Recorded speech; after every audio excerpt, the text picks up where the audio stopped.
Welcome back to DXB today. Now, tonight's show, we're talking all things about organ donor and organ transplants, life after transplants, and we'll be touching on those World Transplant Games as well.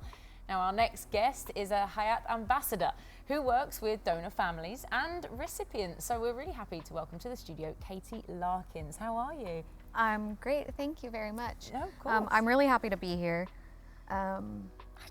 Honestly, I don't know what you're going to ask me next. Like, where do you want me to start? Because the topic is so big. It is. It's just incredible. I guess let's start from the beginning. Let's talk about the Hayat program.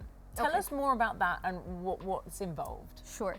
The Hayat program is the regulating agency underneath the Ministry of Health and Prevention that makes sure that organ donors, recipients, living donors, and all of their families are respected and treated ethically all throughout the entire process.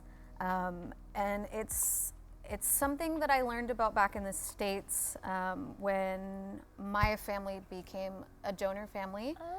And then I got the unique perspective of it once I was living here in Abu Dhabi when I was diagnosed with liver failure. I want to know a little bit about your role in Dresden in 2025 and how you're getting involved with that. Sure. The chairman of the National Transplant Committee, who you will meet in a little bit, he called me up and he said, "We want to send a team to the World Transplant Games. I want you to make it happen." No pressure. Yeah. But actually, I'm fairly good at this sort of thing most of the time. I spend a lot of time writing lesson plans for my students, so it was easy for me to get the process going. And it's something that I started working on last July. The UAE has to join kind of a membership into the World Transplant Games Federation. We were accepted in early September or late August. And then from there, I started organizing the team and calling all of the recipients that I know, calling donor families that I know and who might be interested in participating. Including such person like OT. Including OT. And then we've just organized the process piece by piece as we've gone along. It's the first time for the UAE to attend, so it's been kind of an uphill climb getting everything going. So, question for you. I know because this is great, but I also wanted to ask because I think maybe just to take us all a bit back a second, let's talk about your diagnosis and your journey with transplant as well. Yeah, sure. You want to tell us a little bit about that?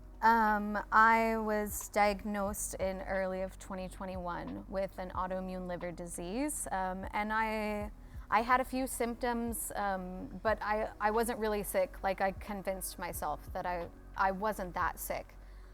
Until about a month after my diagnosis, they had me do a biopsy and they were like, "No, actually, we're going to list you for a transplant right away. You are incredibly ill." Wow. So I went through that evaluation. I was listed by July of 2021, so just a couple of months later. And by October, I was unable to teach. I was unable to pretty much leave my apartment. I was in and out of the hospital and in and out of the ICU every other week.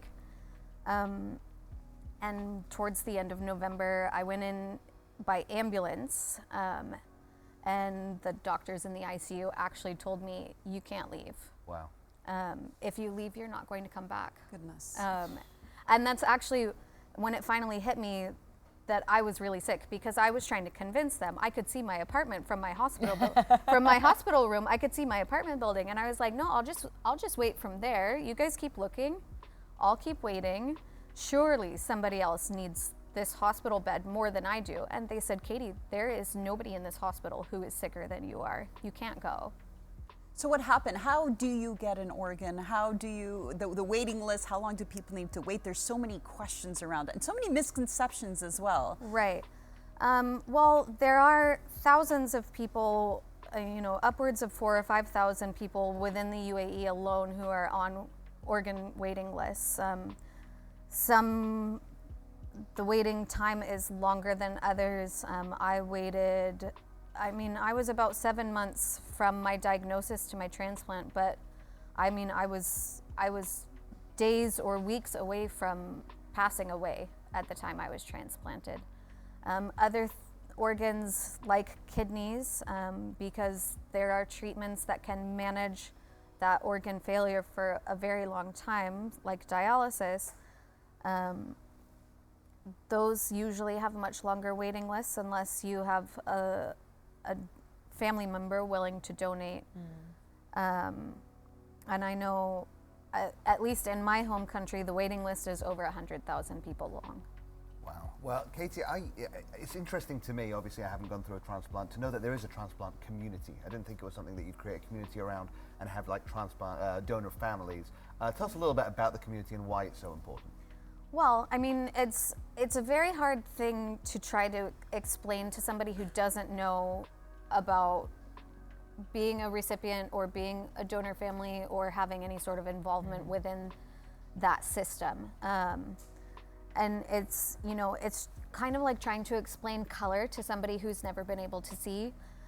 There are experiences that Omar and I have that nobody else would really be able to understand unless they'd truly lived it themselves. So that community is actually a vital support network for us to be able to bounce things off of each other. I'm having this side effect from my medication. I had that too. This is what, you know, what my doctors have done, because, you know, some of us are in Dubai, some of us are in Abu Dhabi, some of us are in Al Ain or in Sharjah. And if we're getting online or meeting up and having a coffee get together or, you know, a dinner or something, we can all bounce these things around to each other and see how common all of our things are. Because until I met any other organ recipient, I felt completely alone. Yeah. There's a lot of fear, and I actually have a friend whose husband is about to go a transplant, and the anxiety that, you know, their whole family is enduring right now is heart-wrenching. And what do you say to donors and recipients, and is there anything that can really help them along with their journey?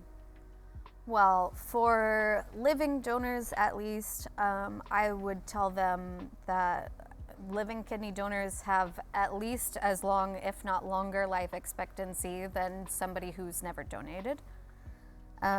For deceased donor families who are struggling to make that decision, on the flip of a coin, you know, I would say that if it were you and you were the one in need of an organ and it was offered to you from a deceased donor, would you accept it to save your own life?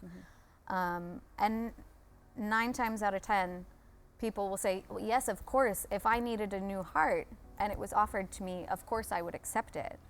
And then, you know, you get to the point where you say, well, you know, this is why we do what we do, because we facilitate people saving a life as their very last decision.